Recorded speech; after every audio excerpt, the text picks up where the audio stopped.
ગીર સોમનાથમાં ડિમોલેશન વિસ્તાર પોલીસ 150 લોકોની અટકાયત કરી છે। ગીર સોમનાથમાં ડિમોલેશન વિસ્તારમાં પોલીસ દ્વારા ફૂટ પેટ્રોલિંગ હાથ ધરાયું હતું, જેમાં 150 લોકોની અટકાયત સાથે સોશિયલ મીડિયામાં અફવા ફેલાવનાર 10 લોકો સામે કાર્યવાહી હાથ ધરી છે।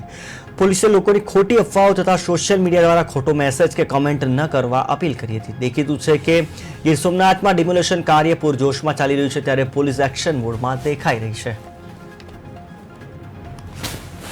લોકોને આપના માધ્યમથી મારી અપીલ છે કે કોઈ જ ખોટી અફવાઓમાં ન પડે, સોશિયલ મીડિયામાં કોઈ ખોટી કોમેન્ટ કે ખોટા મેસેજ ફોરવર્ડ ન કરે।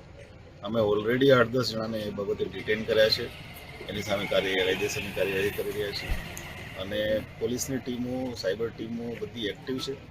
કંઈ પણ પ્રશ્ન હોય, જે લોકો લો અબાઇડિંગ સિટીઝન છે એમની સુરક્ષાની જવાબદારી અમારી છે। કોઈને કંઈ પ્રશ્ન હોય પોલીસને રજૂઆત કરશે, પોલીસ એની સામે કાર્યવાહી કરશે।